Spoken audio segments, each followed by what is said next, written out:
Welcome to Democracy Now!, democracynow.org, the War and Peace Report. I'm Amy Goodman.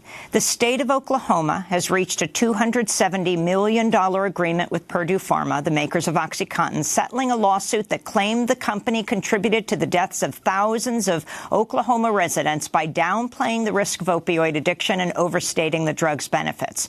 As part of the settlement, more than $100 million will fund a new addiction treatment and research center at Oklahoma State University in Tulsa.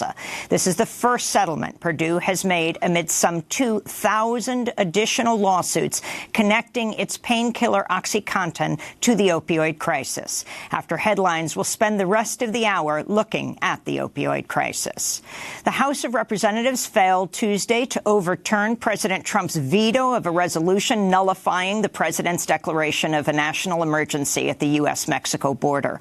Just 14 Republican lawmakers joined Tuesday's 248 to 181 vote, which failed to muster the two-thirds majority needed to override the first veto of Donald Trump's presidency. Trump's move to declare an emergency to circumvent Congress in order to pay for the wall still faces a number of legal challenges in federal court. The Senate Tuesday rejected the Green New Deal after 43 Democrats voted present on the measure introduced by Republican Senate Leader Mitch McConnell. 4 other Democrats joined all 53 Republican senators in voting against the Green New Deal. Democrats blasted McConnell's move as a stunt vote aimed at forcing Democrats to take a stand on a still divisive resolution. Republicans have been spreading misinformation about the Green New Deal, championed by New York Congressmember Alexandria Ocasio-Cortez, which seeks to transform the U.S. economy through funding renewable energy while ending U.S. carbon dioxide emissions by 2030. Democratic leaders have resisted backing the deal, which has the support of all 2020 Democratic presidential hopefuls in Congress. In more climate news, global greenhouse gas emissions rose to an all-time high in 2018, with countries adding over 33 billion tons of heat-trapping carbon dioxide to the atmosphere. An International Energy Agency study found global carbon dioxide levels rose by 1.7% last year. U.S. emissions rose by over 3%, while Europe and Japan saw slight decreases. Meanwhile, the United Nations Secretary-General Antonio Guterres said Tuesday Cyclone Idai is the latest alarm bell about the dangers of climate change. The storm killed over 750 people and has left nearly 2 million people in need of assistance in Mozambique, Malawi, and Zimbabwe. Cyclone Idai was an uncommonly fierce and prolonged storm, yet another alarm bell about the dangers of climate change, especially in vulnerable, at-risk countries. Such events are becoming more frequent, more severe and devastating, and more widespread, and these will only get worse if we do not act now. In Yemen, the charity Save the Children says an airstrike by the Saudi-led coalition killed 7 people, including 4 children, after a missile tore through a hospital Tuesday outside the city of Sada.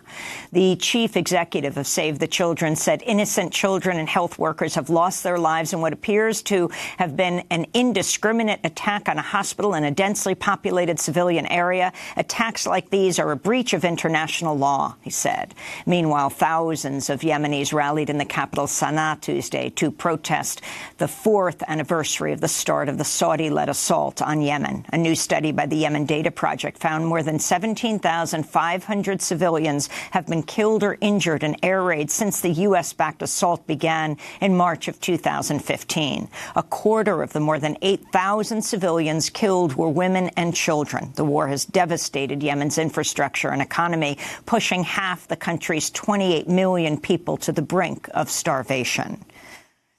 Israeli warplanes pounded the Gaza Strip overnight and into Wednesday morning, despite reports of a ceasefire, after a Palestinian rocket was fired toward the Israeli city of Ashkelon.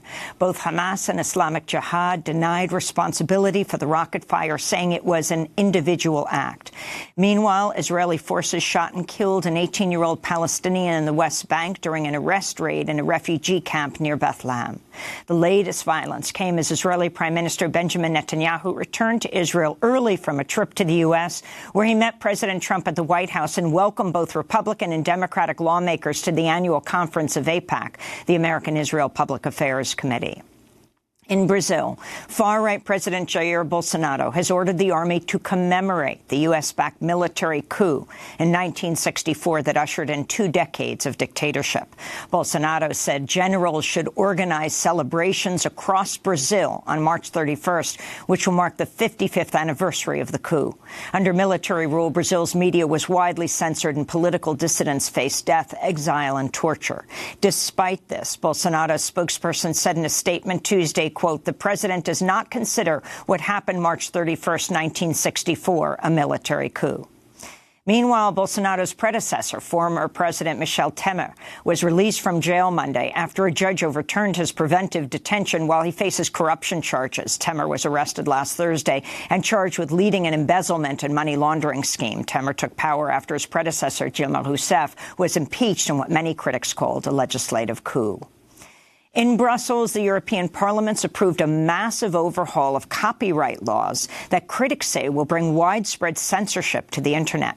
One measure would effectively tax Internet sites like Google when they display snippets of copyrighted material, including news articles. Another measure will likely prompt sites like YouTube to install filters that search for and then automatically delete uploads that are determined to be copyright violations. Ahead of Tuesday's vote, the proposed copyright rules prompted massive protests, with more than 100,000 people marching in cities across Europe over the weekend. In a statement, Open Media Executive Director Laura Tribe said, quote, "Today's vote is a major blow to the open Internet. This directive positions the Internet as a tool for corporations and profits, not for people," she said. NSA whistleblower Edward Snowden condemned the vote in a tweet, writing in German, "Never forget what they did here." The New York Times is reporting President Trump's nominee to head the Interior Department killed a major study in late 2017 that found 3 widely used pesticides pose an existential risk to 1,200 endangered species. The Times reveals that David Bernhardt, a former oil industry lawyer who was then the Deputy Secretary of the Interior, canceled publication of the years-long study into the pesticide's danger just before the results were set to be made public. Bernhardt's move benefited major pesticide makers, including FMC Corporation and Dow AgroSciences. Dow was a major donor to President Trump, giving $1 million to his inaugural committee. On Thursday, David Bernhardt will testify to the Senate Committee on Energy and Natural Resources at his confirmation hearings. Education Secretary Betsy DeVos refused to state Tuesday whether schools should be allowed to discriminate against students based on sexual orientation or gender identity. This is Betsy DeVos being questioned by Wisconsin Democrat Mark Pocan during testimony before a House Education Appropriations Subcommittee. Do you think it's all right for a school to discriminate based on someone's sexual orientation or gender identity? We have laws that cover discriminatory efforts, and our Office for Civil Rights has continued to be very diligent in investigating any allegation of discrimination and will continue to do so. So is that a yes or is that a no? I'm trying to get a yes or no, I guess, on that. We follow the law as this. So personally, you don't have an opinion on it? Defined, and because you are giving money, so it leads me to the next question. You are giving money to some charter schools that do discriminate. The Trump administration says it'll expand the so-called Global Gag Rule, a Reagan-era policy that bans U.S. funding for any international health care organization that performs abortion, advocates for the legalization of abortion, or even mentions abortion. Secretary of State Mike Pompeo said Tuesday the U.S. will cut funding to foreign NGOs that fund other groups that provide or promote abortions. On Twitter, NARAL Pro-Choice America warned the Trump administration's Global Gag Rule policies will result in 2.2 million unsafe abortions and 21,700 preventable maternal deaths by 2020, they said. A federal judge has struck down a 1973 North Carolina law that banned women from having abortions after the 20th week of their pregnancies. The ruling came as an increasing number of states have passed so-called fetal heartbeat laws, highly restrictive bans on abortions once a fetal heartbeat can be detected, something that typically happens just 6 weeks into a pregnancy before many women even realize they're pregnant. Former Vice President Joe Biden said Tuesday he regretted his role in confirmation hearings for Supreme Court Justice Clarence Thomas in 1991.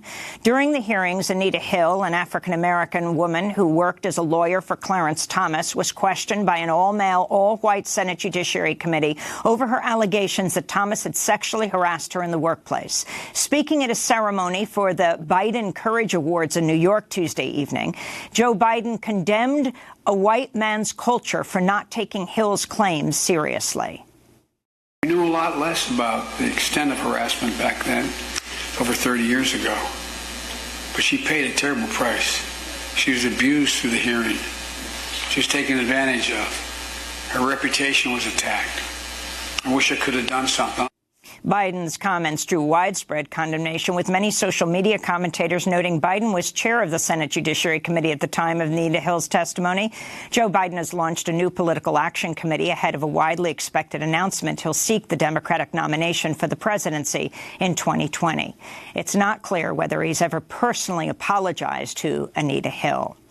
And in Chicago, prosecutors have dropped felony charges against actor Jussie Smollett, who was arrested last month and charged with faking an attack in January that sparked widespread outrage. Smollett, a star on Fox's hit TV show Empire, who's African-American and gay, initially told police he was violently attacked on the street in an apparent hate crime, saying his attackers placed a rope around his neck while shouting homophobic pro-Trump and racist slurs.